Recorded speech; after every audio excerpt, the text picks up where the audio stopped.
Hi guys, welcome to Robin Hood Diaries. Tonight, as usual, I am really glad that you're here with me because it makes my day. I look forward to it, believe it or not. Well, why wouldn't you believe that? Anyway, preview today was, you guys, you know me with my previews. It was basically, I think I said door-to-door WEHO back in the day, basically before it was WEHO. So this is not one of those you had to have been in LA type of thing, or like remember when you guys. No, this should be globally appealing. Well, maybe not appealing, is compelling. Anyway, so what we used to call Boys Town is kind of ground central West Hollywood, you know, gay. Let's just go there. LGBTQ, I say gay, I'm ancient, whatever. So the stretch is from Doheny, which I mentioned before, Beverly Hills. The other end of the stretch is when you start getting into like, you know, Scrappy Town. That's at Fairfax. I grew up and around this area since my parents' divorce, essentially. My parents were fully divorced by the time I was 5, and I was 8 when I moved into the West Hollywood area. You know, kind of the swanky part, the Swiss Alps, as they called them. This was a very sort of more exclusive area on, as I mentioned, or inferred, on the east end of West Hollywood, which extended all the way over to Beverly Hills. So this is my old stomping ground. My dad actually had apartments in and around that area. As far back as I can remember, parents split. He basically moved like a few blocks away, you know, essentially from this, again, this sort of like area that is now known as West Hollywood, that used to, as I have also mentioned, an unincorporated area of Los Angeles County. Now, I'm sure we all know that means basically the city of LA has not claimed it per se, so it's just county property that has no name, no city, no nothing, like the Valley used to be. Well, there's really no city, Studio City or anything like that, but WeHo, you know, grabbed that part of real estate by the balls, man. But when I grew up, this will give you some idea, I remember the train going down Santa Monica Boulevard, okay? That's how old I am. Santa Monica Boulevard, which is all flash and steel and glass and the latest of the latest and flags and islands and green grass, was a train track. And you would periodically hear the train whistle blow every now and again from my dad's apartment.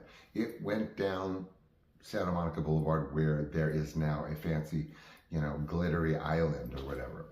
Okay, so let's, again, this context is like way back in the day. It's to give you a glimpse, not just of what the storefronts were, but what they were. And this was as all the rage, even though it was kind of, excuse me, excuse me, everything deteriorating, as I've mentioned, in that part of Los Angeles, West Hollywood-y, whatever you want to call it, Hollywood. So this was a time of degradation, but it was also a time of flourishing in my eyes. So let's start over on the Beverly Hills end. There was, at the time, among like, you know, storefronts, if I don't say an area, it was a storefront, or like a market. I mean, this is, you know, remember, everything that is now multi-billion-dollar real estate with high-rises all in a row on Santa Monica Boulevard was not that. So it started with the Mercedes-Benz store, where I almost lost my life when I was like, I can't remember how long, 5 years old, because my dad smashed our car into the window of the Mercedes store with my mom. I vividly remember that one, why wouldn't I? So in and around the same time, a few years later, my mom and I, like, you know, lived and breathed that part of Boys Town. Oops, sorry, West Hollywood. It just was where stuff was at. To include where, you know, the Abbey and all these wild and fancy like clubs and restaurants in that corner in Boys Town, excuse me, was a 5 and dime store, you guys. Literally, I used to go there with my mother next to a little dinky restaurant on the corner where the Abbey is, and it was 5 and dime. There were like boxes of 5 cent, 10 cent, then you can get like brooms and like, you know, like not even bed sheets. It was literally a 5 and dime store. It's called Shatsky and Shapiro. I actually reconnected with one of them on Facebook not long ago. Now, a little bit further down, there was a gift shop, as it were, called Machismo. That was the place to get anything hip, that gift store. It was like as if, you know, I don't know, Linda Lovelace, you know, took over a Hallmark shop. I mean, it was like hip and weird and wild, kind of like the Pleasure Chest, but, you know, kind of like a watered down Pleasure Chest. Okay, so now we're moving down towards where West Hollywood City Hall is now. It's like, I don't know, 6-story, you know, office building. Well, that was not West Hollywood City Hall. That was a bunch of grungy offices, and the lobby was taken over by a shop dedicated to disco designer jeans. That it was just nothing but disco designer jeans, you know, Gloria Vanderbilt, Chemin de Fer, the whole lobby. So this was, you know, this was the time, right? Now, not far from there was a restaurant. This is an institution. This goes way back, you guys. It never moved and it's still there. It was called Barney's Beanery. It was the only straight joint basically in that area. And it was infamous for having a sign, big wooden sign over the bar. Now, I have to be careful here. I'm going to use the word M for F, okay? The sign over the bar read, "No maggots allowed." But you know what the irony is with the F word? They put one G instead of two. So it's maggot.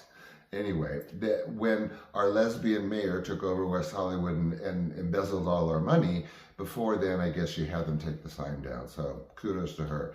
Near there is what was in my 13th birthday, Flippers. And you Google it. I mean, it's all movie star roller skate mania in that area, to include me. I was at Flippers all the time, but before it was Flippers, it was the Hollywood Lanes, which was just this dreary, like, bowling alley, if you can believe it. But then it became this and that and whatever. I mean, it was like, you know, a clothing store, a drugstore. It became everything.